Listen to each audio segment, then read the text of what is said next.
Boa tarde a todos, bem-vindos ao último painel desta nossa tarde do primeiro Fórum Missionário da Arquidiocese de Braga.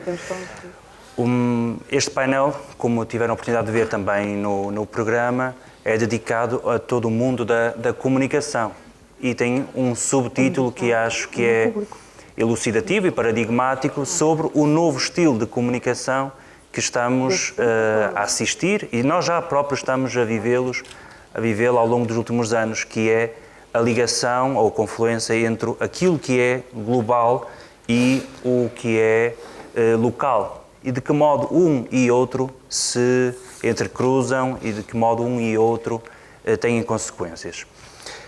Nesta nossa tarde temos o prazer de ter um painel de luxo, porque é tudo gente do mundo da comunicação, tudo profissionais e com diferentes perspectivas.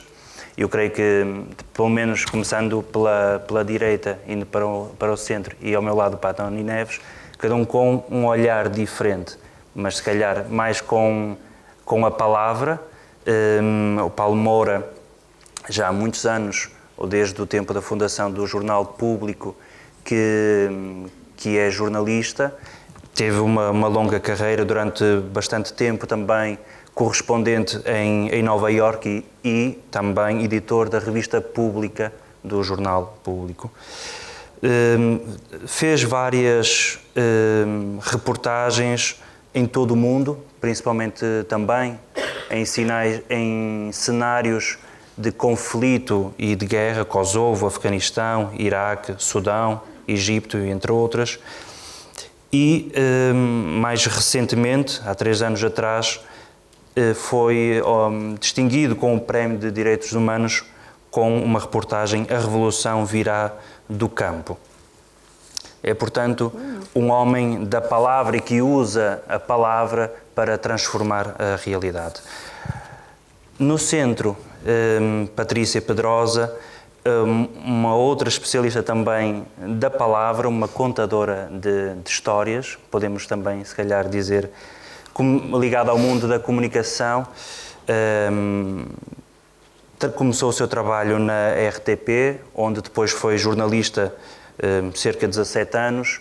Se alguns também se recordam, mesmo o programa da RTP, o Bombordo, participou aí e depois decidiu fazer um período de aprofundamento dos seus estudos em Manchester, onde depois, eu espero não estar a adiantar se calhar alguma coisa da sua apresentação, imagino que possa falar aí, que um dos trabalhos mais significativos, penso que até de final desse mestrado, Deus Obrigado, não é? Sim. Que acompanhou o trabalho das Irmãs da Consolata. E presentemente participa, quem tiver curiosidade de ver na internet, a página Shoebox, onde vai colocando algumas das suas reportagens e vídeos muito interessantes.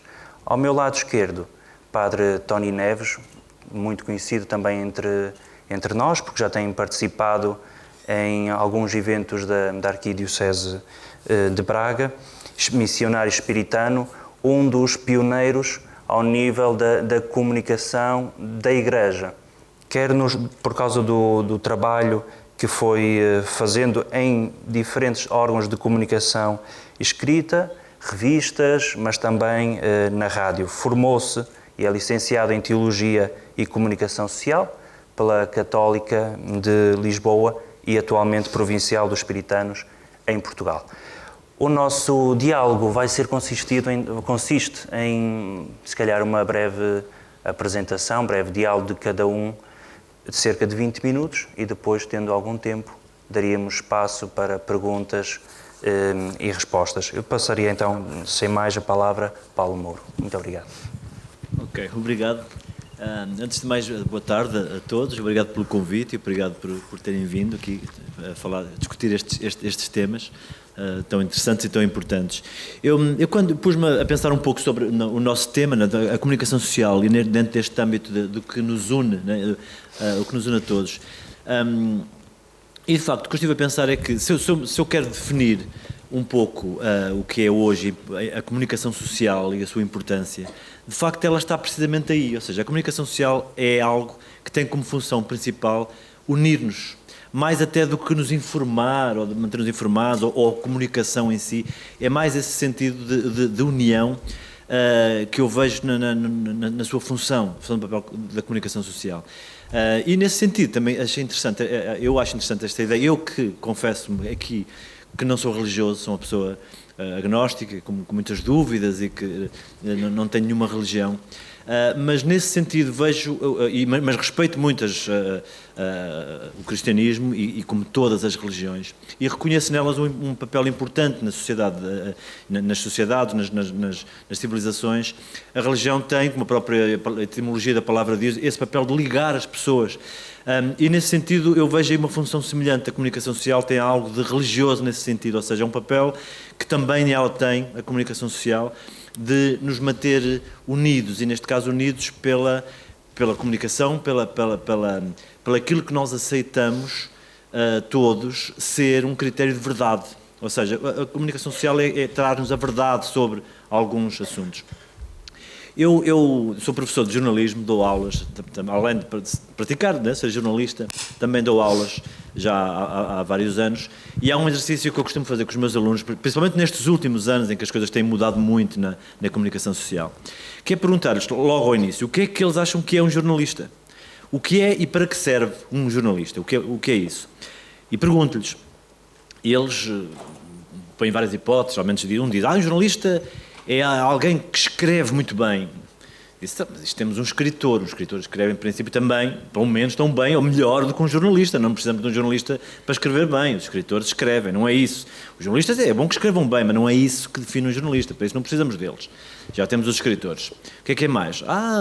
É alguém que é especialista nos assuntos. Um jornalista sabe muito, é especialista de economia ou de política, sabe...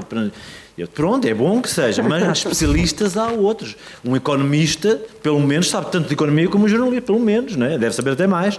Se queremos algum especialista, vamos perguntar a um economista, não é? Não precisamos de um jornalista. É bom que sejam, sim senhor, isso é importante, mas não é isso ainda que define um jornalista, porque temos outras pessoas.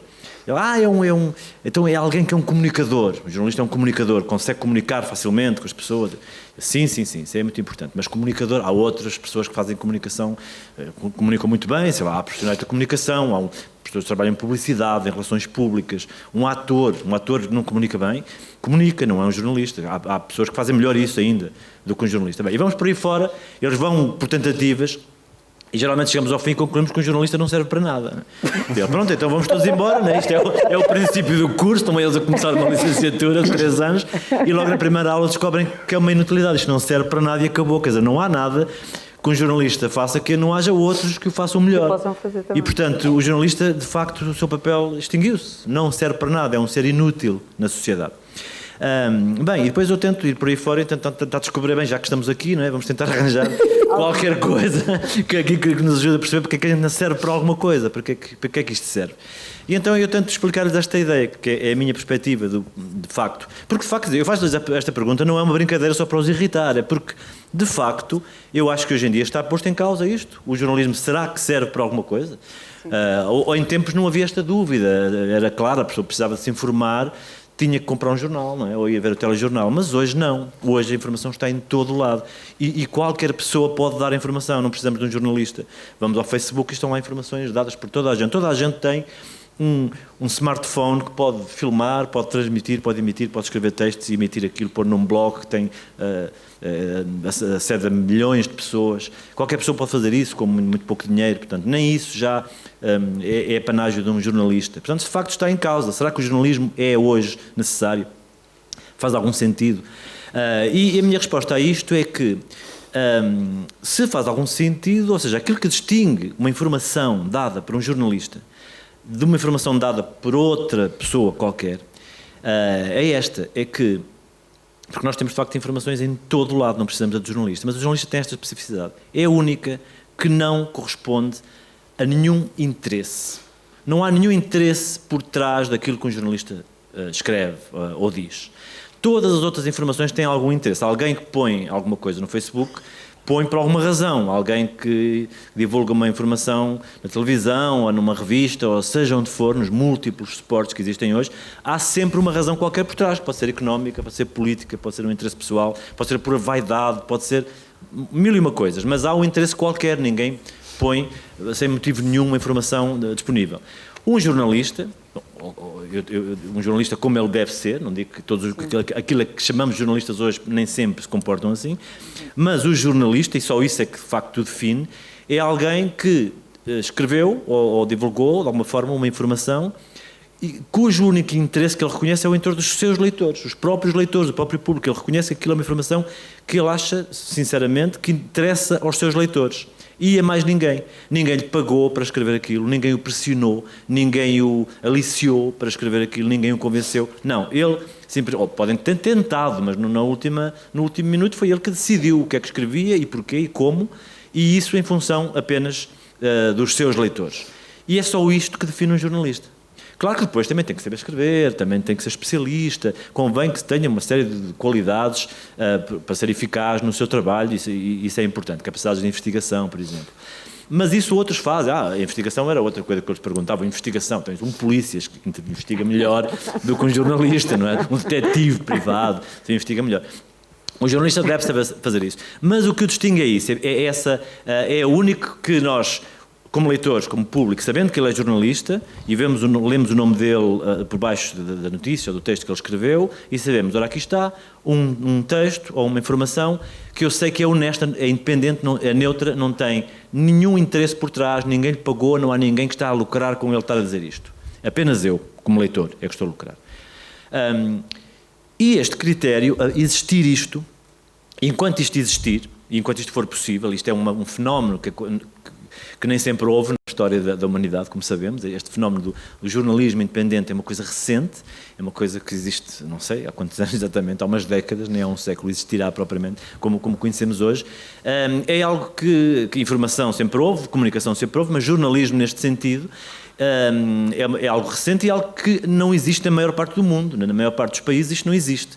Isto exige um conjunto de condições muito especiais. É preciso um país ter um regime político com alguma liberdade, ter algum grau de prosperidade económica. Há uma série de condições que se verificam no mundo ocidental, em alguns países do Ocidente, nos Estados Unidos, na Europa, no Japão, mas no resto do mundo já não existe. Na China já não existe, em todo o Médio Oriente já praticamente não existe.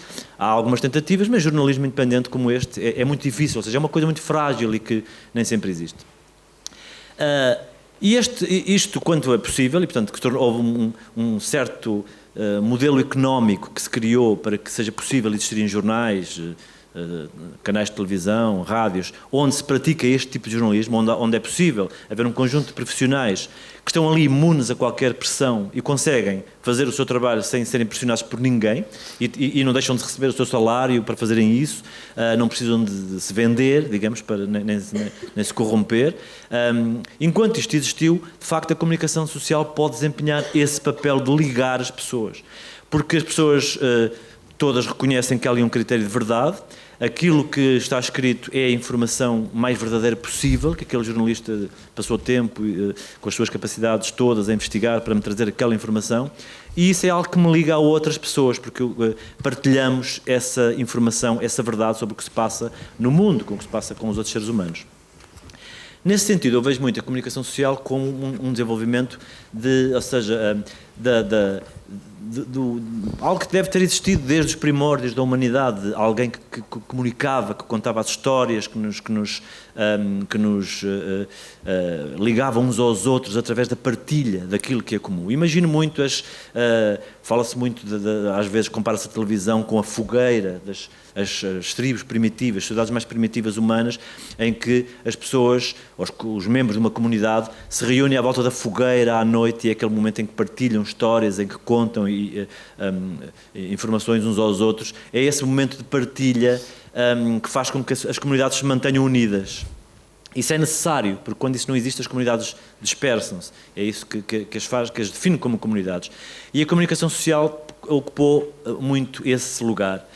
A televisão, porque é a comunicação social que atinge mais pessoas, mas também a outros níveis, a rádio e os jornais, que têm uma informação mais aprofundada, mais desenvolvida e, portanto, que também é necessária, cumprem essa função, unem as pessoas através de um consenso sobre a verdade. Eu queria-vos contar uma pequena história, já aproveitando esta minha experiência de repórter, como foi dito, de repórter de guerra, e tenho feito muita reportagem em zonas de conflito, em que muitas vezes estas coisas são muito evidentes, tornam-se às vezes questões quase de sobrevivência. Dava-vos um exemplo de como este elemento da comunicação social pode ser mais forte do que quaisquer outros, até do que a proximidade, em ligar as pessoas. Quando aconteceu... devem lembrar-se, há pouco tempo, em 2011, houve as chamadas Primaveras Árabes.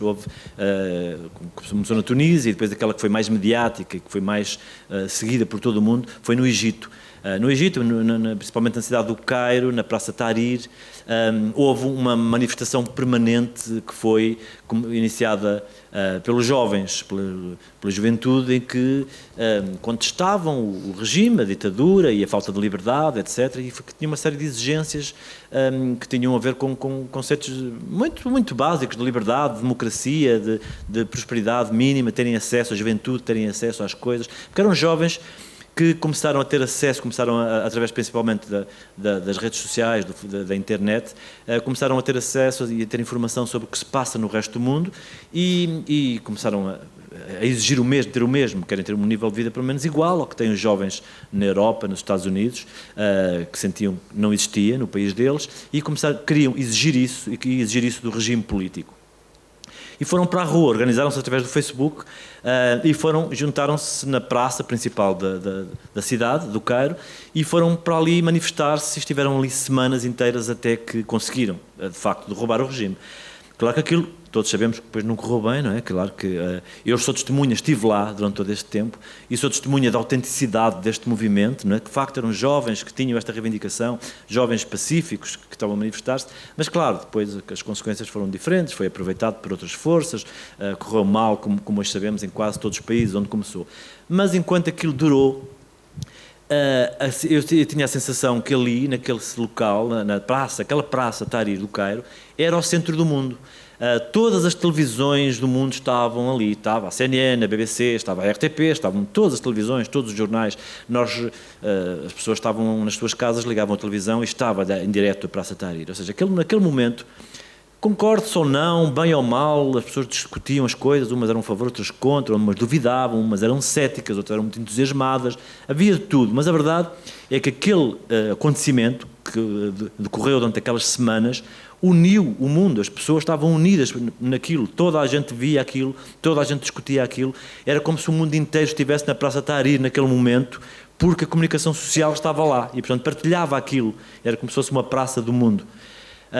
Eu estive lá todo esse tempo a trabalhar como repórter para o Jornal Público, mas a certa altura decidi sair da praça para ver e o resto da cidade, como é que está a viver isto, não é? As pessoas iam para a praça, toda aquela gente, eles diziam que eram milhões de pessoas, não seria tanto, mas exageravam sempre um pouco, mas eram umas largas centenas de milhares que estavam ali todos os dias, dormiam lá, etc. Mas eu decidi sair, ir e ver outros bairros da cidade. E fui a vários sítios, fui ver um bairro rico, muito chique, do Cairo, onde de facto também discutiam o assunto, e os jovens estavam lá nas suas casas, iam à praça e voltavam, como se aquilo fosse assim quase um acontecimento social da cidade naquela altura, um grande divertimento. Mas depois fui a um bairro pobre, muito pobre, porque o Egito é um país muito pobre, é um país rico, mas onde a maior parte da população é pobre. Cerca de 80% da população é pobre, vive abaixo do nível da pobreza. E na cidade do Cairo também há muita pobreza. E eu fui então a esse bairro, um bairro que fica 20 minutos a pé do centro do Cairo. E alguém me indicou que era um bairro pobre e levou-me lá para eu poder visitar com o tradutor, etc. E então fui lá visitar, perguntar às pessoas o que é que elas pensavam sobre o que estava a passar na Praça Tahrir, toda aquela revolução, não é? Se eles concordavam ou não, porque discutia-se muito isso, que quem estava ali eram os pobres de facto ou não, ou eram os meninos filhos das famílias ricas que tinham acesso à internet, quem é que estava ali. Então eu quis saber o que é que pensavam os pobres e fui lá e fui a um café e reuni uma série de pessoas logo à minha volta e perguntei o que é que eles achavam da revolução que estava a acontecer na Praça Tahrir. E eles olharam para mim e perguntaram: mas qual revolução? O que é que está a acontecer? Sim, pois, deve ser bom, só uma revolução, mas não sabiam. As pessoas na cidade do Cairo, ali ao lado, não sabiam que estava a acontecer aquilo. Um acontecimento que o mundo inteiro estava a viver. E não sabiam porquê, porque a televisão oficial egípcia não estava a dar notícias nenhumas sobre o que acontecia, e era a televisão em árabe. Estas pessoas não falam inglês, não veem televisões internacionais, só viam a televisão egípcia que não estava a dar aquela informação, e portanto eles estavam ali ao lado e não sabiam o que estava a acontecer. Portanto, eles não podiam participar, nem foram detidos nem achados, e claro, depois quando houve eleições, logo a seguir ganhou um partido fundamentalista islâmico, porque a maioria da população nem sonhava o que é que se passou nesta praça. Isto para vos dizer como a comunicação social, se cumpre a sua função, quando existe, pode ter este poder de nos unir, de nos pôr todos no mesmo sítio a discutir o mesmo assunto, como se fôssemos uma família, não é? Como se estivéssemos de facto à volta de uma fogueira, mas uma pessoa pode estar ali a 20 minutos ao lado e se não tem acesso à televisão está excluído. Está excluído disto e nem sequer participou e portanto não é voz, não faz parte da família, digamos, por não existir comunicação social. Bom, eu estive no Egito todo este tempo e logo a seguir rebentou a revolução na Líbia. Isto foi tudo seguido, né?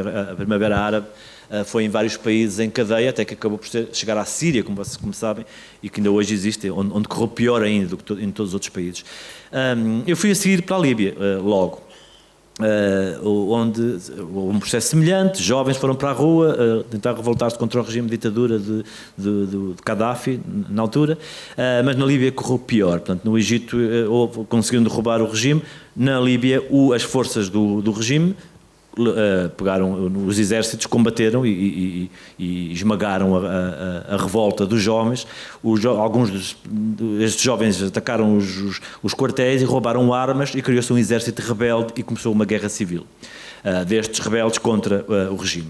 E eu estive como jornalista sempre a acompanhar os rebeldes, com eles, acompanhar os rebeldes nesta luta, que é uma coisa que acontece muitas vezes no trabalho de jornalistas, é que o jornalista está ao lado de uma das fações, não consegue estar nas duas ao mesmo tempo, não é? O jornalista não está aqui com os rebeldes e depois, olha, vou ali ter com as forças inimigas num instante para ver o que é que eles pensam também e já volto para aqui a correr. Não é? Isso geralmente não se consegue fazer. A pessoa está com uns ou está com outros. Eu estava com os rebeldes, porque era impossível estar com as forças do Gaddafi. E portanto os rebeldes lutaram, conquistaram cidades, depois essas cidades foram reconquistadas pelas forças do regime e isto durou de meses, muitos meses.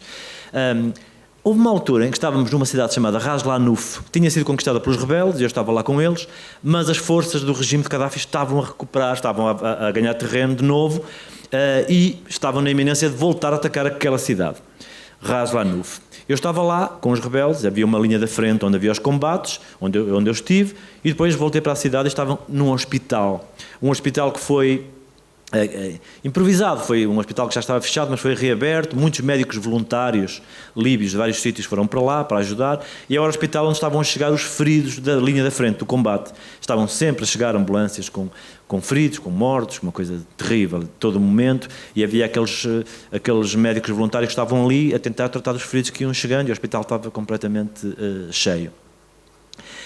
E nós estávamos ali e havia notícias, isto era uma altura antes de haver uma intervenção internacional, pouco depois houve uma autorização da ONU para haver uma intervenção internacional e começou a haver bombardeamentos de aviões franceses e ocidentais contra as forças do regime de Gaddafi, e aí a guerra mudou a favor dos rebeldes.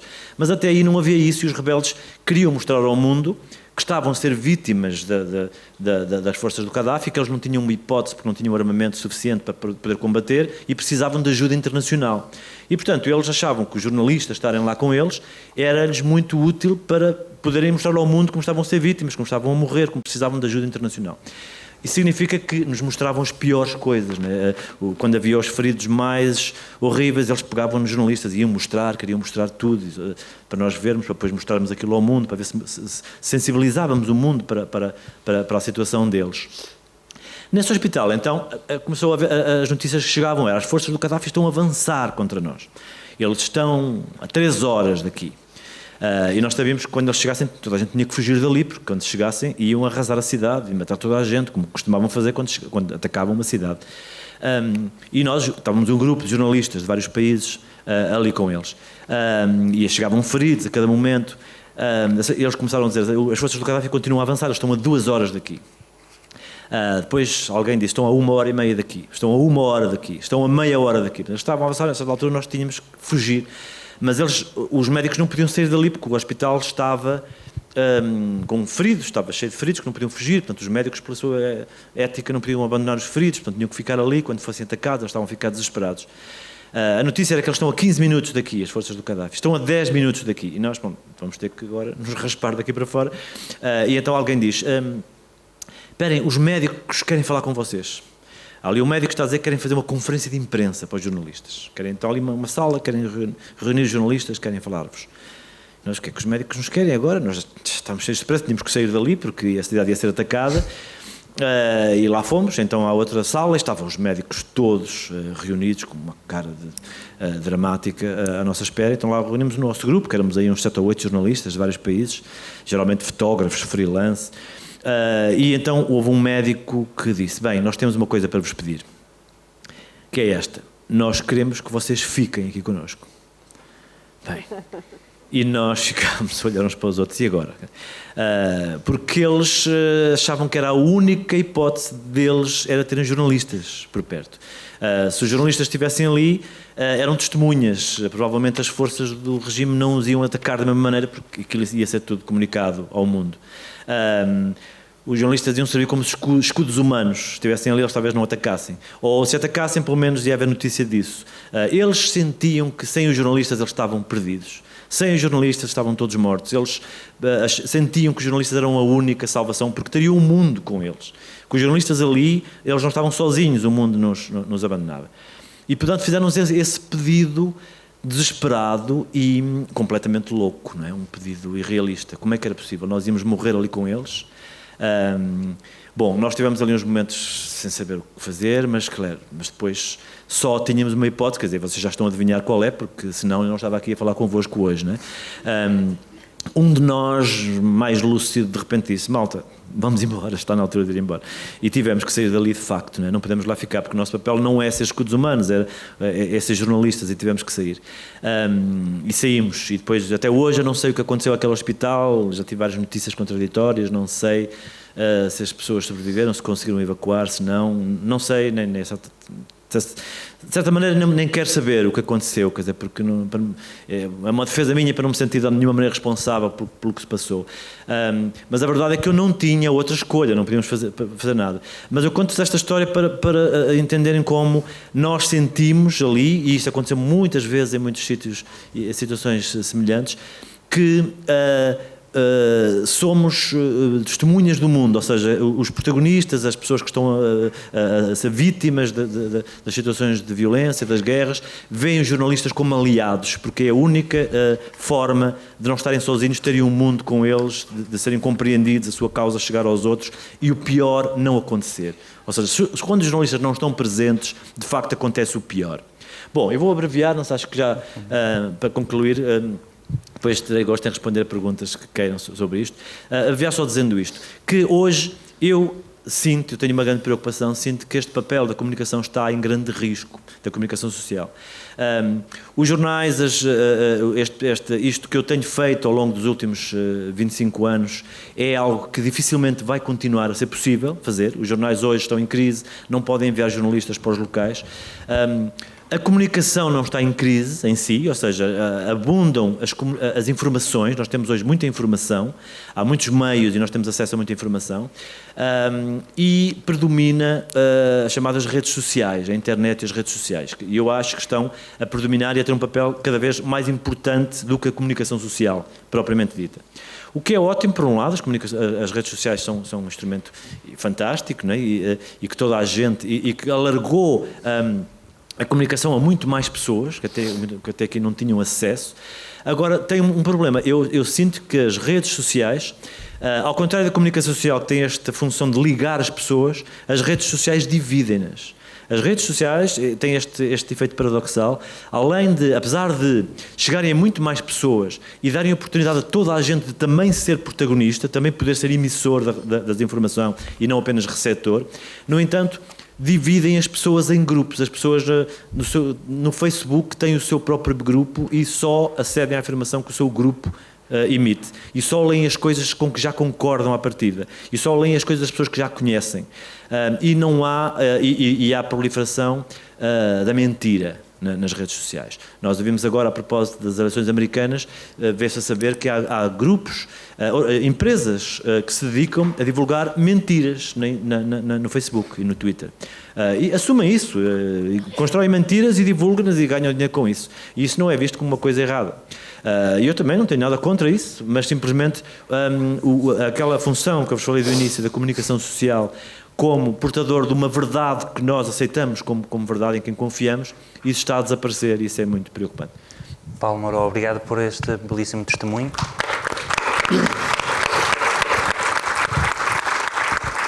Damos agora então a palavra a Patrícia. Muito obrigada. Eu vou-me levantar para, ao contrário... Pode falar do púlpito, se quiser. Sim, é isso. Eu não necessariamente, mas é só para ver aqui. Okay. Porque eu não domino tanto a palavra e preciso ter uma cábula. Domino mais a imagem, é mais a minha especialidade. Mas vou usar aqui o púlpito e venho para aqui.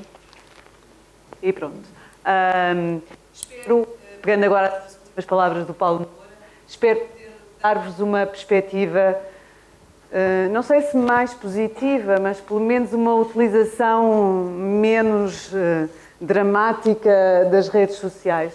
Porque eu acho que, tal como o Paulo Moura disse, neste momento a comunicação passa muito pelas redes sociais. Aquilo que nós fomos convidados a vir aqui a falar foi sobre o nosso painel, não é?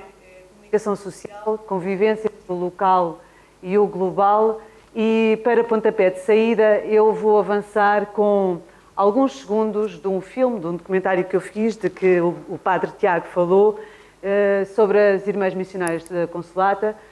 Faz parte do ensaio para a minha tese de mestrado no mestrado de Antropologia em Manchester e basicamente eu acho que é um bom pontapé de saída para nós falarmos sobre esta questão da convivência entre o local e o global. Se não se importarem, eu vou ter sempre que comunicar com aqueles senhores ali em cima porque eles vão me ajudar a passar aqui os slides.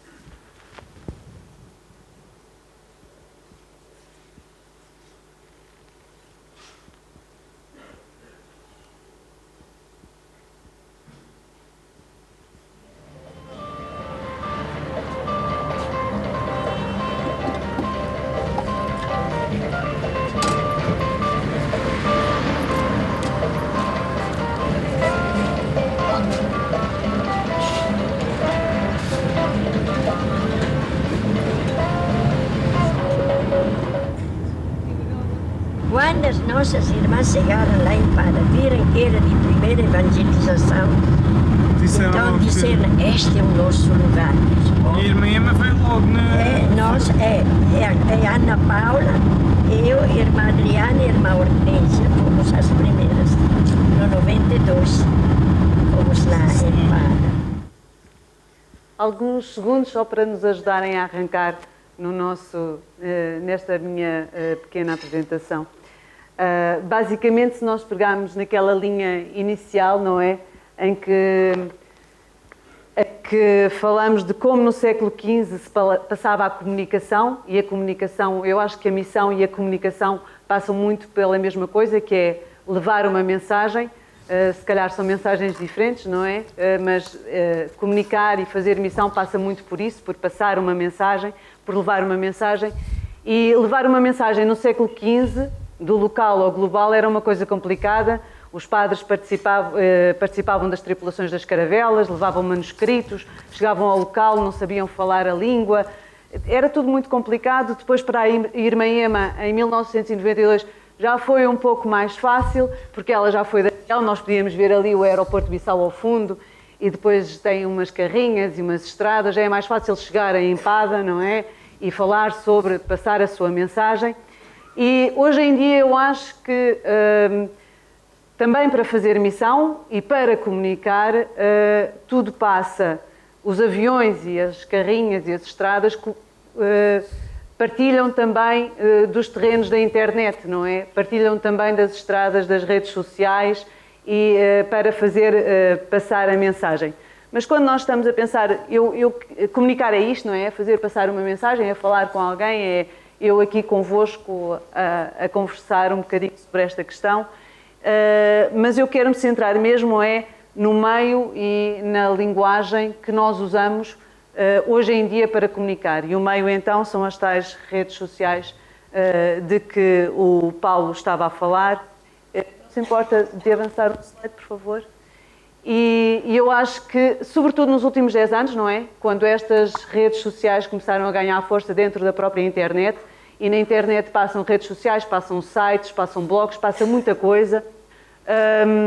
E nestas redes sociais, para transmitir essa mensagem, para comunicar essa mensagem, é tudo muito novo e nós começamos cada vez mais a pensar como é que nós podemos potenciar a passagem desta mensagem, não é? Para não ser só a passagem da mentira, como é que nós podemos realmente, de alguma maneira, passar o nosso discurso e fazê-lo chegar a algum lado? Como é que nós, fazendo chegar o nosso discurso a algum lado, podemos multiplicá-lo e fazê-lo chegar ainda mais longe?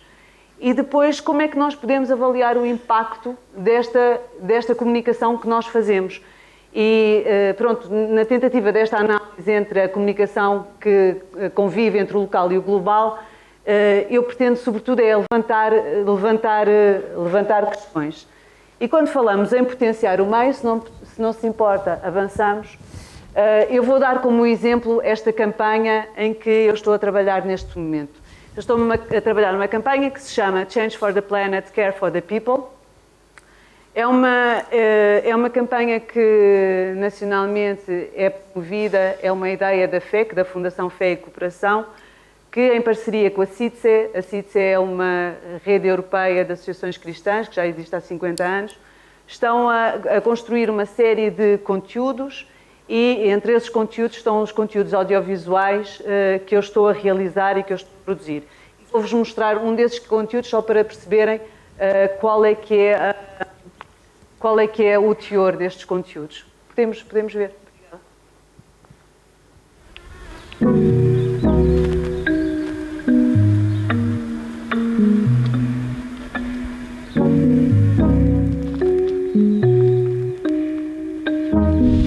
O desafio que eu tenho para propor às pessoas passa por nós percebermos que temos uma função muito simples que passa por nós contribuirmos para a construção de uma realidade maravilhosa neste planeta, quer a nível de relacionamento humano, quer a nível da natureza.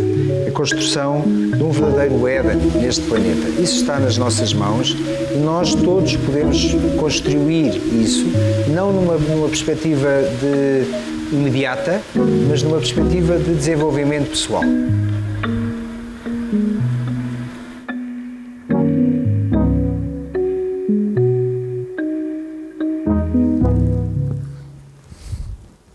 Este é um spot, tem cerca de 1 minuto e qualquer coisa e faz parte de outros conteúdos visuais. Existem os spots, existem também as histórias de vida que já têm 5 minutos e tudo isto para alimentar as redes sociais.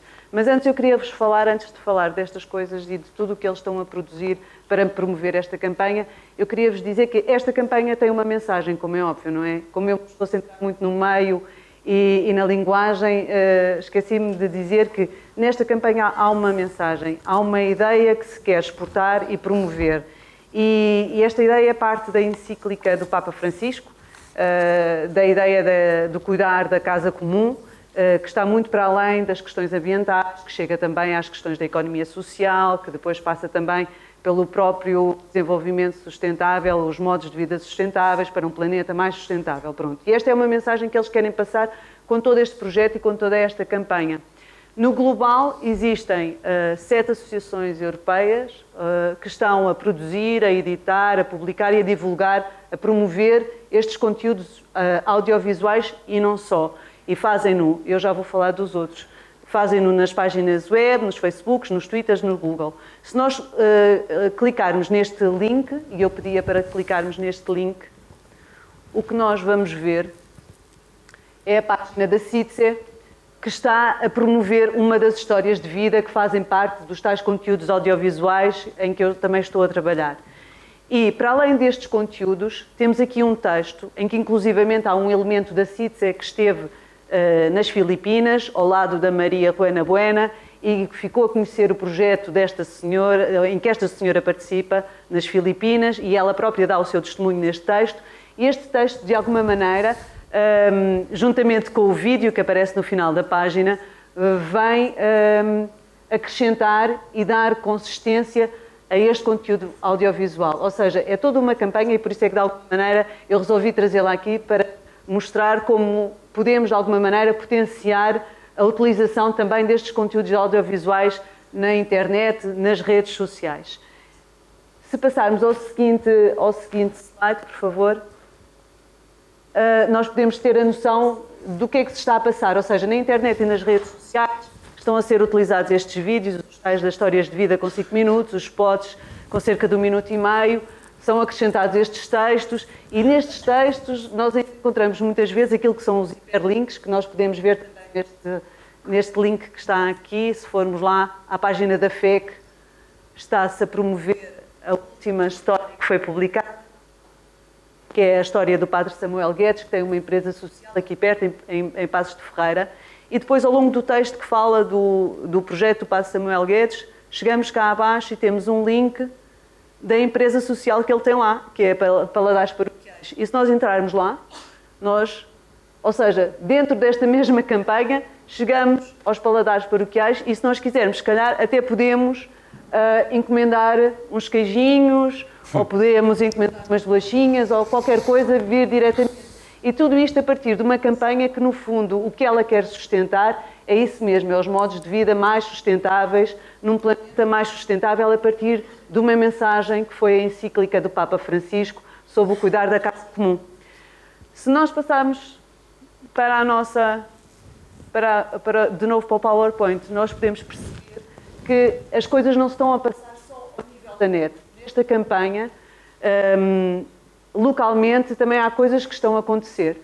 E estas coisas que estão a acontecer passa pela mobilização de voluntários, passa por levar a campanha às escolas, passa por haver uma caminhada de reflexão, uma residência artística, uma série de ideias que não param de surgir umas atrás das outras, de maneira a dar consistência, a transformar tudo isto numa grande bola de neve e levá-la, no fundo, pelo mundo fora, não é? E nós pensamos, eles devem ter uma equipa extraordinária, 300 pessoas a trabalhar nisto tudo, para pôr isto tudo de pé.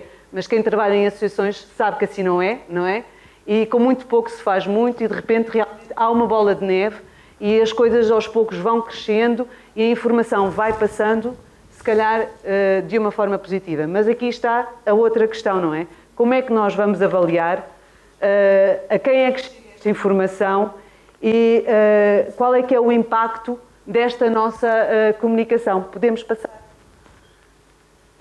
Ou seja, ela chega ou não chega às pessoas. Não é? No meio de todas estas informações, de que também fala o Paulo, de todas estas mentiras que profissionais põem nas redes sociais e que todos nós sabemos que circulam muito rapidamente, quer as mentiras, quer as piadas, quer as asneiras, não é? Facilmente nós ficamos todos curiosos porque as redes sociais, sobretudo, um espaço de entretenimento.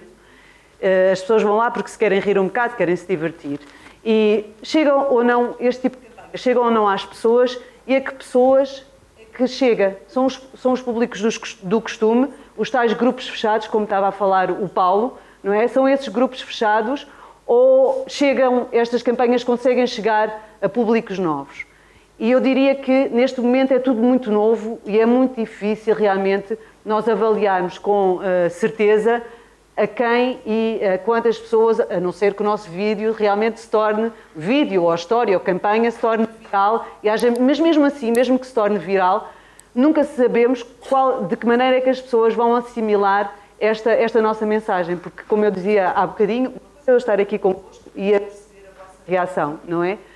Se estão a ter interesse, não estão a falar diretamente na cara. Outra coisa é difundir uma mensagem pela internet, deixá-la rolar, e ter alguns comentários, podemos passar ao seguinte, ter alguns comentários, perceber que houve visualizações, que há likes, que há partilhas, mas o que é que isto, no fim, tudo isto vai dar em quê, não é? De onde é que vêm os feedbacks? Há bocadinho a Catarina da FEC, elas estão aqui, ela dizia, não, realmente nós percebemos que há reação das pessoas, as pessoas vão chegando e vão falando sobre a campanha está a chegar, as pessoas conseguem reagir a ela. E isso, por um lado, é um bom sinal. Mas eu diria que realmente, neste momento, sendo tudo isto um mundo muito novo, e as redes sociais, eu não sei, mas eu ouvi falar do Facebook pela primeira vez quando estava em Manchester a fazer o meu mestrado, e foi em 2008. Quer dizer, já existiria há muito mais tempo, não é? Já havia uns i5s, havia uns fóruns, havia muita coisa na internet já a rolar. Mas redes sociais como o Facebook, o Twitter e tudo mais, é uma coisa que tem 10 anos, não tem mais. E nós próprios ainda estamos muito a aprender a comunicar e a utilizar estas ferramentas para comunicar. E ainda, se calhar, as coisas passam-se muito como o Paulo estava a dizer, em grupos fechados, dentro do nosso grupo de amigos, dizemos umas asneiras, ficamos contentes e a coisa para por ali. Mas, se calhar, isto tem uma potencialidade muito maior e podemos ir muito mais longe e levar estas mensagens, como a fé que quer levar, muito mais longe e a outras pessoas que nós nem imaginamos.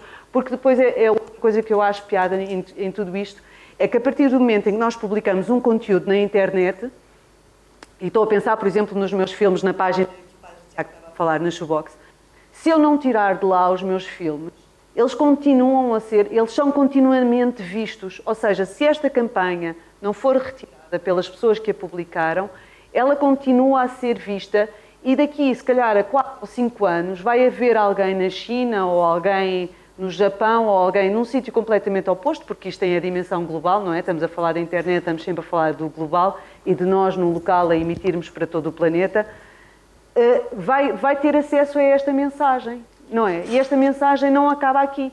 Acaba por ter um impacto à la longue, que eu diria que é bastante interessante. Mas ainda refletindo sobre esta questão e pegando nas mentiras, não é? Todos nós sabemos que, na ideia das mentiras que passam pelas redes sociais, todos nós vimos agora as eleições norte-americanas e como o Donald Trump conseguiu vencer e nos comentários que faziam a avaliação de tudo isto para falar que realmente é muito difícil perceber o impacto das redes sociais. O que se chegou à conclusão, pelo menos a maior parte dos comentadores falava no rescaldo das eleições, era que o que se falava no rescaldo das eleições do Donald Trump era que o Donald Trump venceu nas comunicações do Facebook e do Twitter. Ou seja, ele sabia comunicar através das redes sociais, coisa que a Hillary Clinton não soube fazer de alguma maneira, apesar de ter o apoio das grandes publicações, das grandes revistas norte-americanas, apesar das próprias sondagens a darem como vitoriosa, as próprias sondagens conseguiram ser enganadas pelas tais redes sociais ou pela tal utilização das redes sociais que o Donald Trump de alguma maneira soube fazer. E pronto, indo um bocadinho também ao encontro daquilo que o Paulo Moura disse no final da sua comunicação, os comentadores franceses, estava a ouvir uns comentadores franceses a falarem sobre este assunto, a dada altura diziam também isso mesmo, não é? Que existem estudos que constatam que realmente a piada fácil, a asneira e se calhar a mentira percorre e flui muito mais rapidamente nas redes sociais do que o pensamento mais abstrato, do que a ideia mais abstrata, do que aquela ideia que nos faz pensar. E é mais fácil partilharmos uma piada, porque aquilo que nós queremos mesmo é rir um bocado, não é? Quando estamos ali, é muito mais fácil passar a piada do que propriamente parar para ler alguma coisa ou que é mais séria ou que tem um conteúdo que nos faz pensar um bocadinho. E então é muito mais fácil uma coisa destas ser viral. Como fazer então, não é? Esta é outra questão que eu gostava de levantar aqui e podemos avançar para outro slide. Como fazer então para que os nossos conteúdos, como por exemplo esta campanha do Change for the Planet, Care for the People, sejam visualizados, tenham interesse, cheguem às pessoas.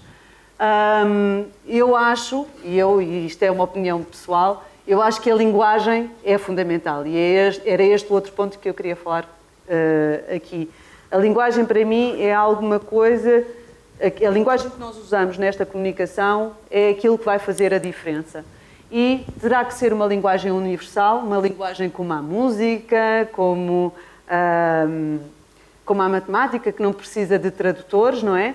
Terá que ser uma linguagem universal que chega a todos. E eu penso que essa linguagem, a linguagem audiovisual, é realmente uma linguagem universal e, por alguma razão, ela também é tão requerida nos sites, nas publicações da internet, nos Facebooks e tudo mais. Porquê? Porque toda a gente a vai entender. se nós pusermos um conjunto de miúdos portugueses, os meus filhos, a verem os desenhos animados chineses, sem legendas nenhumas, sem nada, eles vão perfeitamente ficar sossegados a ver os desenhos animados e perceber a sequência e a narrativa daqueles desenhos animados. Se nós próprios estivermos a ver um filme numa língua original que não conhecemos, sem legendas, nós vamos identificar necessariamente os pontos-chave daquela narrativa e vamos contar alguma história. Pode não ter detalhe, pode não ser a história que lá estava, mas nós próprios vamos conseguir fazer uma leitura das imagens que foram ali apresentadas.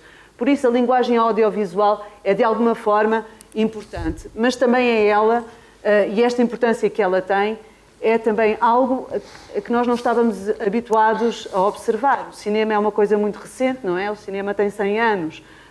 A televisão é uma coisa mais recente ainda. E a linguagem audiovisual e utilizá-la como uma narrativa, e eu gostaria de ser especialista em linguagem audiovisual, é uma coisa muito nova. Utilizá-la de uma forma... é uma coisa recente. Começa-se agora a estudar, a tentar perceber o que é que nós queremos dizer quando dizemos que uma imagem vale 1000 palavras, mas que palavras são essas realmente? É preciso ter tradução. Que tipo de tradução é que tem? Tem uma outra tradução verbal ou tem outro tipo de tradução? E é aí que entra, se não se importa, avançávamos, a antropologia visual, que é a minha outra paixão, para além da imagem, a antropologia. Eu realmente sou uma apaixonada pela antropologia. E a antropologia sensitiva ou dos sentidos, em que a ideia é, nesta relação e nesta interação entre os seres humanos, por onde passa a comunicação, não é? Comunicar é uma coisa básica de nós que somos seres sociais. Por onde passa a comunicação, nós comunicamos com todos os sentidos e recebemos com todos os sentidos. E a linguagem audiovisual faz parte disso mesmo também, dessa comunicação, não diria com todos os sentidos, porque não existe o cheiro, não é? Mas sempre ouvimos, sempre vemos, e é um complemento, não, pode ser uma achega àquela que é a linguagem verbal, a palavra escrita, que é a especialidade do Paulo. Para isso, e para nós termos só aqui uma pequena experiência, já em jeito de terminar a minha apresentação, eu gostava de... Vamos todos fazer aqui uma pequena experiência na sala, a partir do trabalho de investigação que um senhor que foi meu professor em Manchester, que é o professor Dr. Andrew Irving, que neste momento é o diretor do Granada Center for Visual Anthropology. Ele está a fazer um trabalho de investigação há muito tempo. Nós vamos ver um pequeno excerto de uma pequena entrevista que ele fez entre centenas de outras em muitas cidades. Esta é só Nova Iorque, uma senhora em Nova Iorque. E o trabalho dele é sobre o processamento e expressão dos pensamentos interiores, também relacionado com a memória e tudo isso. Então eu pedia, se não se importasse, passávamos ao... eu pedia que lessem o texto. Eu fiz uma tradução livre em português, podem ler em inglês, o original é em inglês. Eu pedia, se não se importassem, que fizessem a leitura do texto. Vamos ler, está bem?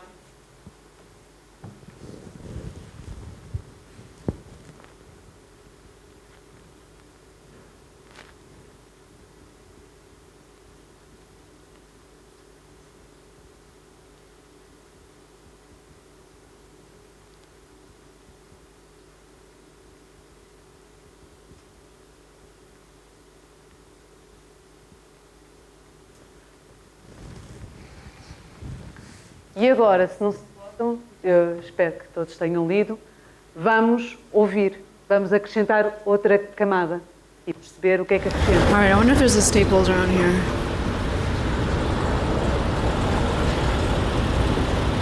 You know, I thought she was going to tell me that her cat died. I was prepared to cry about her cat. And then I'm trying not to cry about her.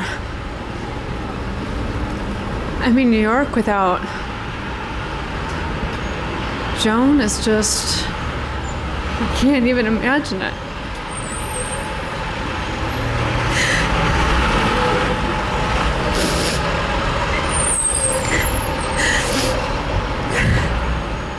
She'll probably be fine. Oh, I love that line about having a 20% chance of being cured.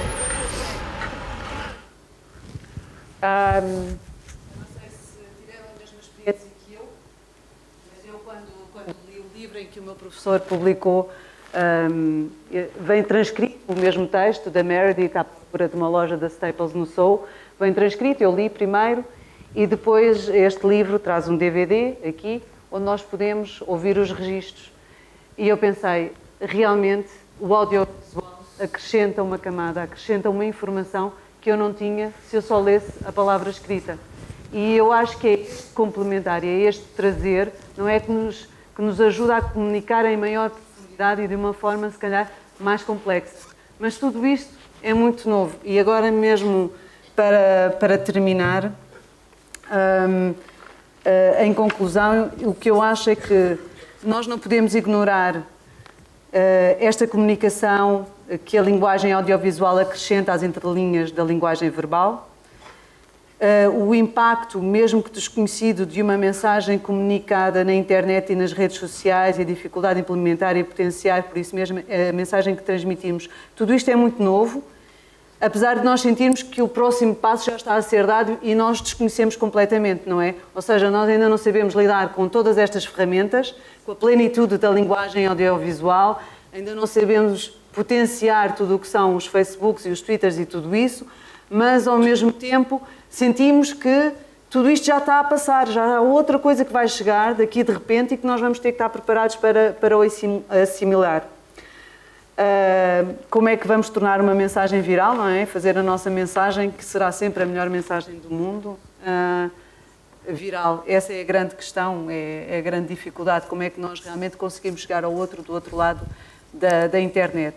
Mas como se diz em teatro, não é? Basta haver um espectador para ver um espetáculo, no cinema basta haver um espectador para exibir um filme, basta estar uma pessoa do outro lado para nós comunicarmos. Eu acho que sem dúvida que a internet e as redes sociais e a linguagem audiovisual nos permitem chegar ao outro lado.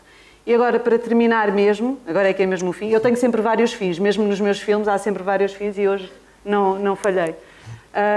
Vou mostrar o final também do filme do Deus Obrigado, em que nós temos a percepção de que a irmã Emma, na passagem da sua mensagem, da sua missão, não é?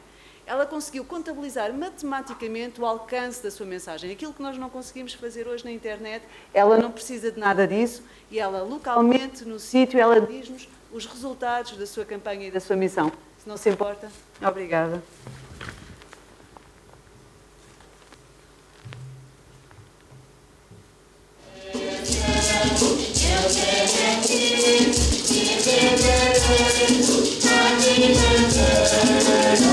Os primeiros batismos chegaram 11 famílias e tivemos 17 batismos com 11 matrimônios, todo em uma vez. Foi o dia mais bonito da minha vida. Eu chorei. Eu dizia sempre para ele: vocês são as colunas desta igreja de Empada, porque o dia do vosso batismo nasce a igreja Empada, porque até aquela data eram só as irmãs que faziam a comunhão no domingo. A partir do dia, o dia 5 do 4 de abril, na Páscoa de abril de 97, foi o dia mais bonito da minha vida missionária, porque nasceu a igreja Empada.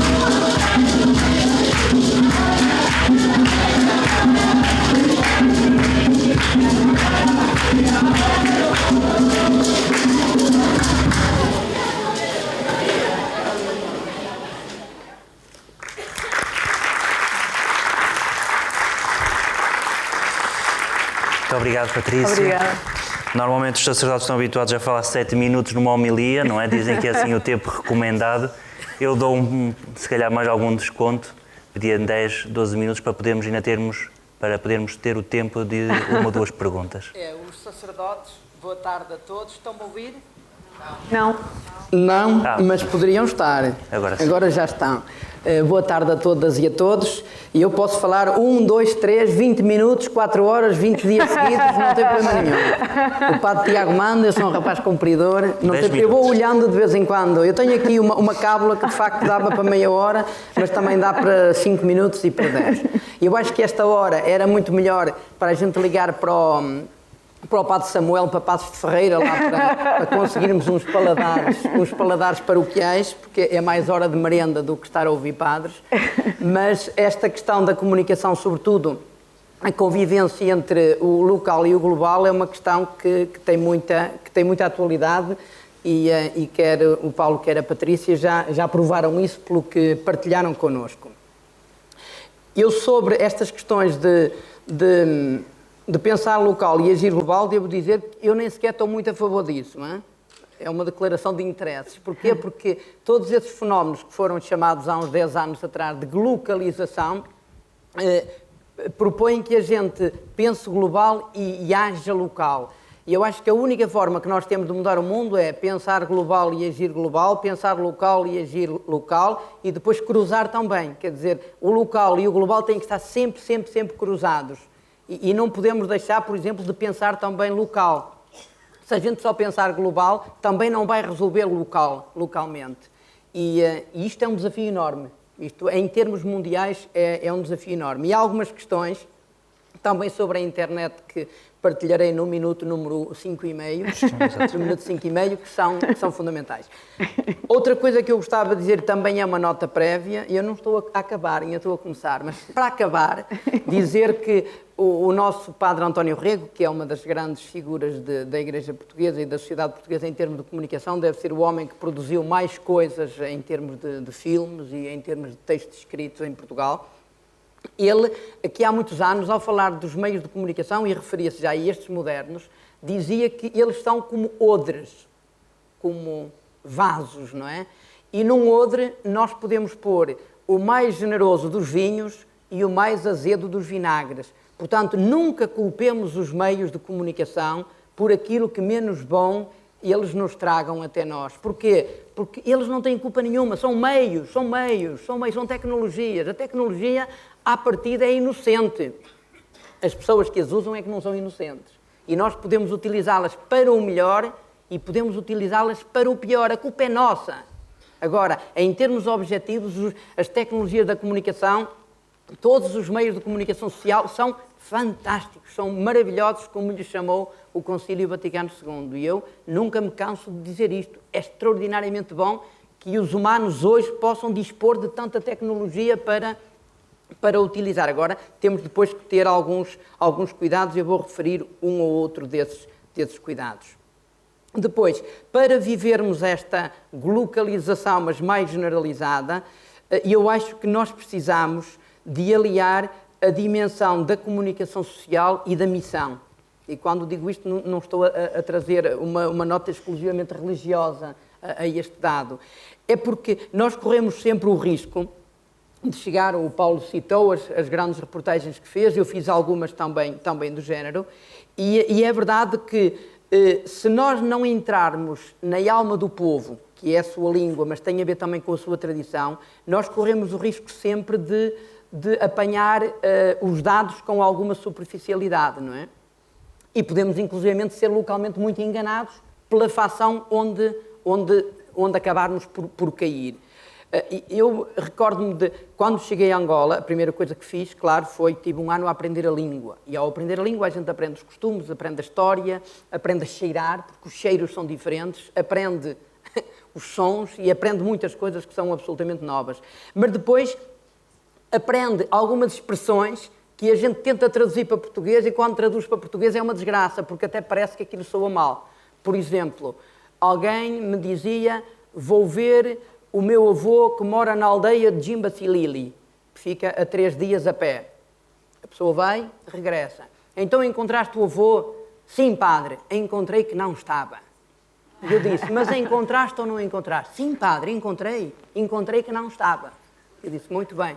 Ou seja, para a mentalidade umbundo, o encontrar assim não é o mais importante. O mais importante é todo o processo. A pessoa fez tudo o que estava ao alcance dela para encontrar o avô. E chegou lá onde ela achava que o avô devia estar. Agora o avô tinha de trabalhar para uma chitaca qualquer muito longe. Quando ela lá chegou não estava. Mas isso para ela não foi relevante. Ela foi e por isso encontrou que não estava. Isto é extraordinário, não é? Chegar a essa conclusão. ou então, no tempo crítico em que as tropas do MPLA faziam a chamada rusga, que era cercar, por exemplo, um bairro e compulsivamente levar todo o jovem que tivesse entre 13 e 50 anos, não é? Eu dizia aos meus seminaristas, por favor, fiquem em casa, não saiam, pá, e ficava bravo com eles. E os miúdos fugiam, porque eles queriam ir ter com os amigos e tal, fugiam. Alguns foram apanhados, consegui recuperar alguns no centro de recrutamento, outros nunca mais os vi, não é? Tempo de guerra. E eu, quando os via da janela do meu gabinete e via-os sair, eu vinha lá fora e dizia, oh, não sei quantos, então, oh, padre, estou a vir. Eu disse, não estás a vir? Não, tu estás a ir. Não, não, padre, estou a vir já. Ou seja, o que conta para eles, a viagem em ida não conta se eles têm vontade de voltar. No horizonte deles e na cabecinha deles estava o regresso. Eles iam para vir e, portanto, eles estavam a ir na nossa lógica portuguesa. Na lógica deles, eles já estavam a vir, porque a viagem deles tinha regresso programado. Infelizmente, muitos não vinham, mas no horizonte, na cabecinha deles, estavam a vir. Ou então, o problema da gente fazer as perguntas com as negativas. Em um mundo nunca se pode perguntar com negativa. Tu não queres vir? Sim, senhor padre. Sim, quer dizer não quero, porque eu perguntei pela negativa. Recordo-me que uma vez fui lá a uma das minhas paróquias fora da cidade, lá no Cuito, e havia uma senhora que muitas vezes, quando eu ia celebrar, aproveitava a boleia para a cidade. E eu, no fim, também lá de uma das missas, perguntei, então, não quer vir? E ela, sim, senhor padre. E eu fiquei à espera, e a senhora continuou. E eu disse, então não quer vir? Já disse, senhor padre, sim.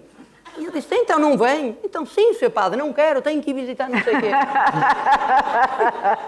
E sim, quando a pergunta é negativa, não é? Quando a pergunta é negativa. Ou então expressões como, então conseguiste? Não, senhor padre, desconsegui. Desconsegui, quer dizer, não conseguiu. Ou então, então a tua mãe, como é? Ai, senhor padre, piorou muito bem. E eu disse, está bem. Está bem, senhor padre? Então tu não disseste que ela melhorou? Não, piorou muito bem, quer dizer, está muito pior. Eu disse, pois, está bem. Quer dizer, a língua é a alma de um povo e nós nunca conseguimos perceber, nunca conseguiremos perceber um povo se não percebermos isso. Depois, uma outra dimensão, e tem a ver também com a história. O Paulo dizia que lá na Líbia, quando os médicos chamaram os jornalistas e perguntaram se eles não iam ficar, a resposta era óbvia, não. Nós, missionários no Uambo, a resposta foi óbvia, sim. E ficámos todos. E morreram 2 irmãs, e morreu um padre, e morreu um seminarista, e indivíduos como eu não morreram porque eu nem tinha peso para pisar uma mina e pondo-me de lado os tiros passavam, não é? Mas a verdade é que todos corremos o risco de morrer. E ficámos porquê? Porque nós éramos missionários, estávamos lá precisamente para partilhar a sorte e a má sorte do povo. E aí há de facto uma diferença, não é? Há de facto uma diferença. Eu, se estivesse no lugar do Paulo, também não tinha dúvidas nenhuma. Se eu estivesse em reportagem na Líbia, também fugia. Eu não tinha afinidade nenhuma com aquele povo e até era importante que eu fugisse para poder dar as notícias que tinha a dar e para continuar a fazer reportagens. Agora, como missionário, não. Como missionário a gente fica. Porquê? Porque foi enviado para lá para partilhar a sorte e a má sorte de um povo e quando é preciso ficar, mesmo que a vida esteja, que a cabeça esteja a prémio, nós ficamos. Porque essa é a nossa missão. Sentimos isso. Nós partilhamos o dia-a-dia do povo. Não podemos fugir, nem pensar. E, de facto, não fugimos, ficamos, não é? Pagámos o preço, mas aí dou muita razão àquilo que o Paulo dizia, não há nada mais bárbaro, eu escrevi isso já dezenas de vezes, não há nada mais bárbaro que uma guerra à porta fechada. Uma guerra sem jornalistas ou alguém que seja estranho à situação é uma guerra absolutamente bárbara, porque os militares entram e matam, e esfolam e violam, porque sabem que ninguém vai dizer nada. Ninguém vai dizer nada. Agora, se estão lá os missionários, calma aí que eles já têm cuidado. Se estão lá os jornalistas, calma aí que alguém pode saber lá fora, e isto é mau. Não é? Eu creio que na Guerra Civil de Angola, como noutras, eu falo da Angola que foi onde eu vivi, não é? O facto de nós lá estarmos limitou muito a intervenção destes senhores da guerra. Se nós não tivéssemos ficado lá, a guerra teria sido muito mais bárbara do que o que foi. Já foi bárbara quanto basta. Pegando ainda nesta questão do local e do global e da questão da internet, eu gostava de dizer 2 coisinhas muito rápidas, os meus 5 minutos devem estar a acabar, mais coisa, menos coisa. Um tem a ver, eu sei que ontem vocês tiveram aqui o senhor que foi meu júri na minha tese de doutoramento em Ciência Política, o professor Marcelo, e que tinha muito jeito para mostrar livrinhos. Eu tenho aqui uns tantos, não vou mostrar tantos. Não vou mostrar tantos. O padre António Spadaro, que quem está assim mais ligado a questões de comunicação na Igreja conhece bem, não é? Lançou há tempos este livrinho pequenino, a Ciberteologia, e que tem a ver com a teologia na era da cibernética. E a determinada altura ele diz uma coisa que para mim é um dado muito importante. Ele diz que nós não podemos deixar de evoluir a mentalidade que também muda de acordo com as tecnologias. Ele diz, durante muito tempo nós orientávamos-nos pela bússola e a bússola aponta um ponto, o norte, clarinho. Portanto, as pessoas tinham uma ideia unidirecional clarinha e a nossa mentalidade era unidirecional. Uma verdade, um ponto, era tudo muito claro. Quem não vira para ali está errado. Não é? A seguir apareceu o radar. O radar já não é um ponto, já são pontinhos diferenciados, sinaizinhos que o radar vai captando. Já ficámos um bocado baralhados. Só que agora nem estamos na era da bússola, nem do radar, estamos na era da rede. A rede é um imbricado enorme, parece o galinheiro lá das galinhas da minha avó. Assim. E com isso tu não sabes, é tudo muito parecido, os fios vêm de um lado e do outro, tu não sabes qual é o fio mais importante, porque não há fios mais importantes que outros, e a verdade é que isto dá uma confusão enorme. E nós temos que nos saber situar nesta confusão, que não é confusão, é a diversidade de valores, de maneira de ser, de estar, de agir. Como é que nós aqui nos vamos situar? Eu acho que depois cada pessoa vai ter que escolher o seu património de valores e viver de acordo com esses valores. Nós cristãos temos os nossos e vivemos de acordo com os nossos. Outros vivem com outros valores. Mas que é verdade que isto traz uma enorme confusão e exige mais discernimento? Exige. Outra história. Acabou de passar por Portugal este senhor que eu respeito muito, Dominique Volton, e ele tinha publicado em França este livro, Communiquer c'est vivre, há um mês atrás. Portanto, é um livro recentíssimo. E ele fala de muitas coisas e fala também da internet. Há duas coisas que ele diz que eu gostava de citar, que é importante. A primeira é, a negociação impede, ou devia impedir, que a tensão degenere em conflito.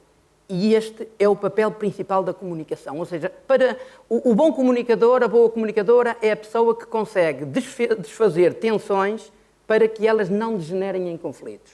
A segunda coisa que ele diz, e isso para mim é muito importante, é que nós temos que voltar ao tempo do sábio, do investigador. A era da internet, sobretudo através da Wikipédia e de outros instrumentos que nós consultamos muito, do todo-poderoso e omnipotente e omnisciente Google.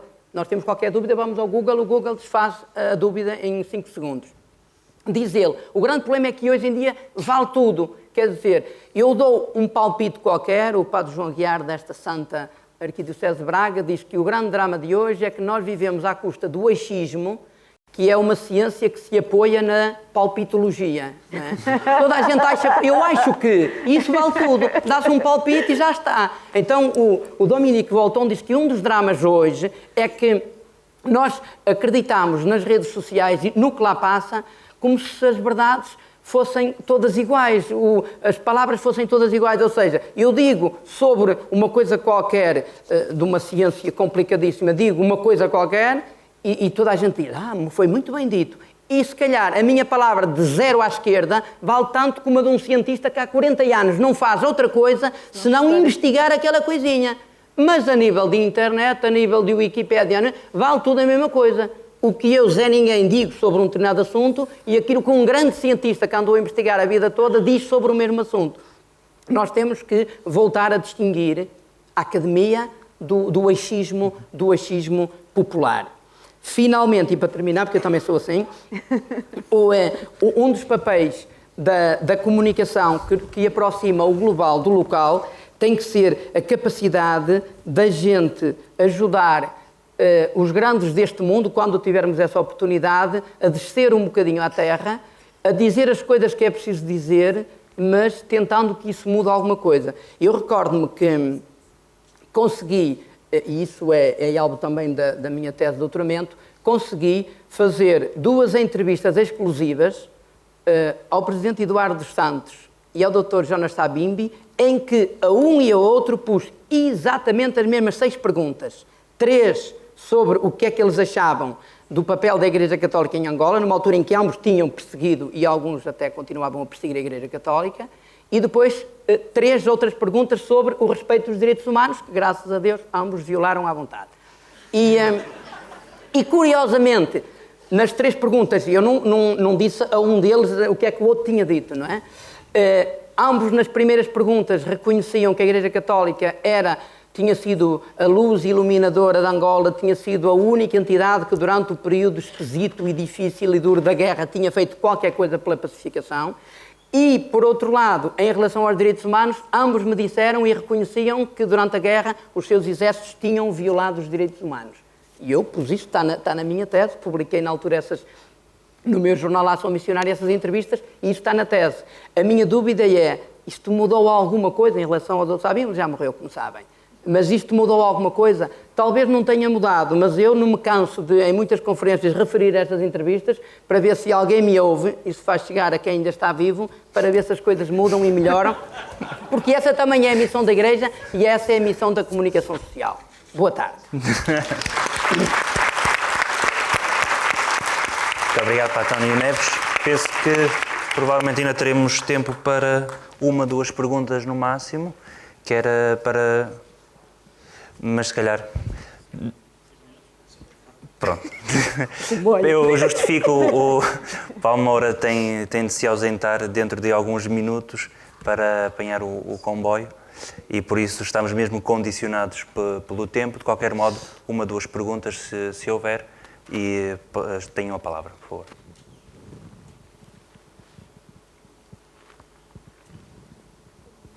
Tem já ali uma.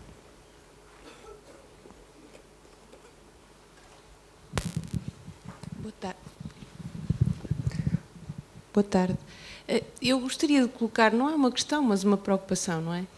Falamos muito das características atuais, quer dos meios de comunicação social e das redes sociais em concreto, e uma das questões que me preocupa em ambas é, de facto, a formação da opinião, não é? E a influência que ambos os canais têm sobre a formação da opinião.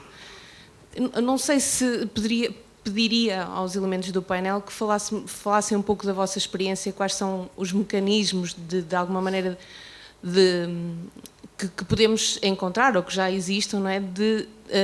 Em relação a esta formação da opinião, porque nós sabemos que, e falamos, não é, das mentiras e das notícias tendenciosas para um lado e para o outro, e ainda, e falo da minha esfera pessoal, não é, quer familiar, quer de amizades, acho que as pessoas ainda têm pouco espírito crítico sobre aquilo que leem e os sítios onde leem, e falávamos exatamente da Wikipédia como um exemplo.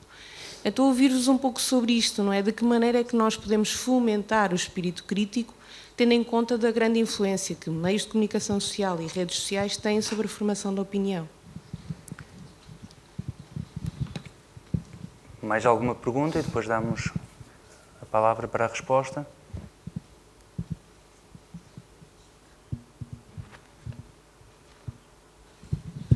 Boa noite. Eu perguntava à mesa se existe uma maneira graças à qual o jornalista tenha poder para terminar uma guerra. Poder, graças à qual, como é possível? Acho que a ciência está muito avançada. Eu acho que é possível. Com licença. Obrigado.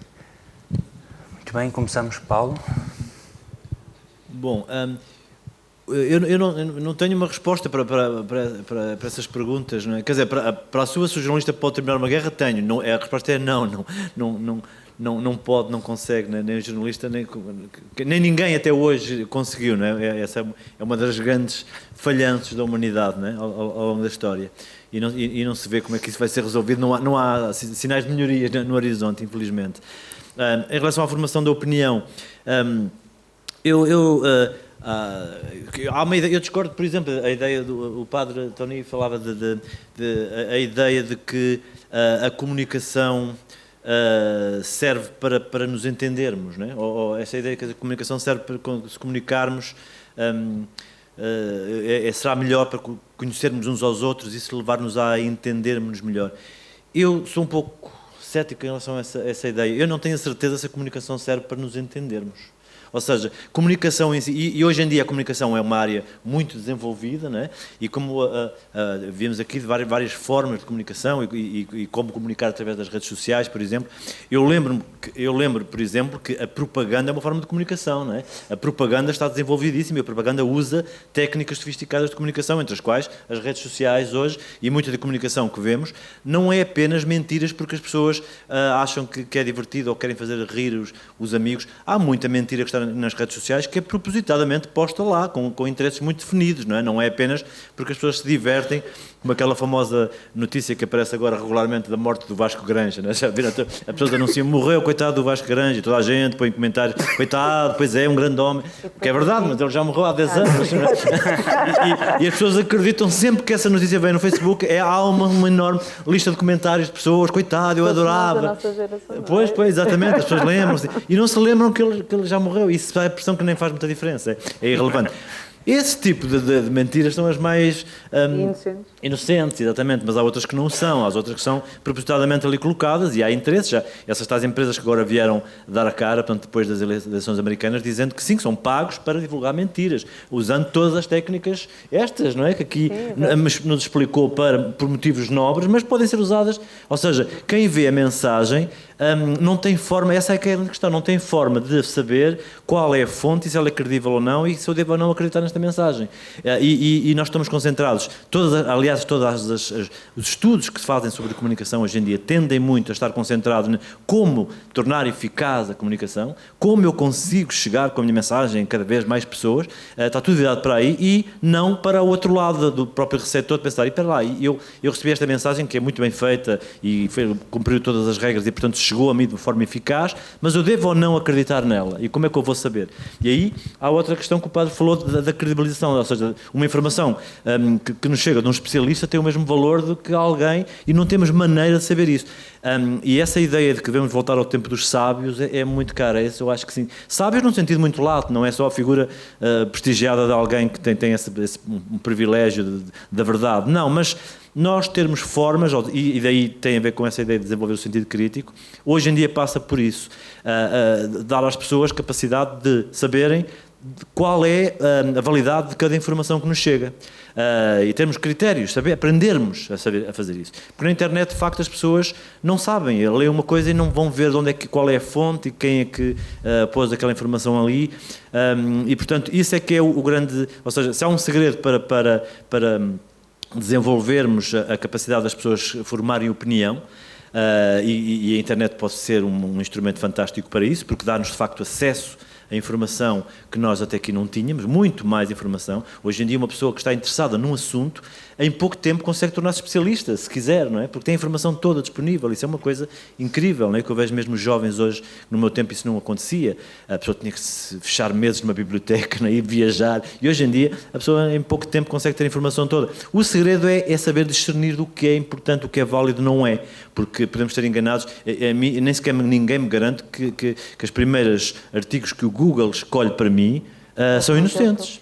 Eu sei lá qual é o critério, o algoritmo do Google muda todos os dias, eu não sei porque é que aqueles 5 artigos estão em primeiro lugar daquele 1 milhão que lá está, porquê aqueles 5? São aqueles que eu vou ler, é preciso desenvolver isso, a capacidade das pessoas saberem aceder à internet e interpretar, porque de facto a comunicação em si não nos garante a liberdade, nem nos garante mais paz no mundo, ou capacidade de impedirmos as guerras. Sim. Em relação à questão da formação da opinião, e eu vou um bocadinho no seguimento daquilo que o Paulo Moura está a dizer, eu acho que realmente o que é importante, e daquilo que o Padre Tony também disse, quer dizer, nós enquanto indivíduos não deixamos de ter capacidade e análise crítica sobre aquilo que nos chega, não é? Nós podemos escolher, para todos os efeitos, nós podemos fazer uma seleção, mesmo que aquilo nos seja entregue de bandeja, os tais 5 artigos do Google, como é óbvio, o Paulo consegue perceber e questionar isso, e ele próprio diz, será que isto realmente me interessa? Ou isto não me interessa para nada? Agora, o que eu acho que está por trás disto tudo é, nós estamos a aprender a lidar, tudo isto é tão novo, não é? Há quantos anos é que nós temos um Facebook? Há quantos anos é que nós nos relacionamos? Eu ainda hoje tenho dificuldade em publicar no Facebook, não é uma coisa com que eu me sinta confortável, por exemplo. E eu acho que todos nós estamos a aprender e todos nós lidamos com isto ainda de uma forma muito nova. Agora, o tal sentido crítico e nós posicionarmos em relação às informações que nos chegam, isso nós não perdemos, ninguém nos tira, ainda somos livres e ainda temos capacidade de escolha e quanto mais conhecimento tivermos, melhor será, não é, para o fazer. Em relação à questão que aquele senhor colocou lá em cima, não é, se o jornalista pode acabar com a guerra, eu acredito um bocadinho mais do que o Paulo em relação àquilo que o senhor francês dizia, e eu acho que realmente comunicar ajuda a aliviar tensões. E o jornalista, se será alguma coisa, será alguém que sabe comunicar e especialista em... Daí até terminar uma guerra, acho que tem que haver outras forças e outros poderes. Posso só acrescentar, porque eu vou ter que sair a seguir algo, só queria deixar aqui uma, antes de vir embora, uma pequena provocação também ao seu padre, porque também quando diz que os meios em si, os médias, são inocentes, ou seja, não têm culpa, as pessoas é que os podem usar bem ou mal. Eu também não sei se concordo totalmente com isso. Por um lado, claro que é verdade, são apenas instrumentos, não é? E nós usamos como quisermos. Mas os meios têm uma influência, têm uma certa... modificam a própria história. Só lembrar-vos isto. Há muitos estudos feitos em relação, e provas disto, ao que se passou na Segunda Guerra Mundial, por exemplo, o efeito que Hitler teve nas multidões, na Alemanha e noutros países, e questiona-se muito se aqueles discursos do Hitler que eram propagados pela rádio se teriam tido o mesmo efeito se já tivesse sido inventada a televisão, se houvesse televisão. E há várias experiências que mostram que muito provavelmente não. Hitler na televisão seria ridículo, as pessoas riam-se, aquela figurinha a dar aqueles discursos inflamados, na rádio tinha uma ressonância que de facto resultava, na televisão não. Há uma história muito interessante sobre isso, como mostra que, de facto, mudou da era da rádio para a era da televisão como sendo o meio dominante, que é, em 1960, houve um famoso debate na televisão, nas eleições americanas, entre o Kennedy e o Nixon, em que foi um dos primeiros a ser transmitidos pela televisão. E as pessoas que viram o debate na televisão acharam que o Kennedy ganhou o debate, porque ele estava todo bronzeado, todo bonitão, respondia bem, enquanto o Nixon estava atrapalhado, suave, em bica. As pessoas que ouviram apenas pela rádio o debate disseram que foi o Nixon que ganhou o debate. E o Kennedy ganhou as eleições, de facto. Isso mostrou, foi um momento que marcou, a televisão passou a ser o meio dominante. E hoje em dia, eu acho que o meio dominante, a vitória de Trump mostrou que passou a ser o Facebook, as redes sociais, a internet. E isso vai ter consequências no tipo de líderes, no tipo de política. Claro que vamos ter que aprender a lidar com isso, mas os próprios meios determinam também a realidade. E com isso, desculpem, mas tenho que sair, despeço-me. Deixei esta bomba e agora discute. O Paulo vai embora, mas vai ouvir a caminho. Enquanto não chegar lá acima, vai ouvir.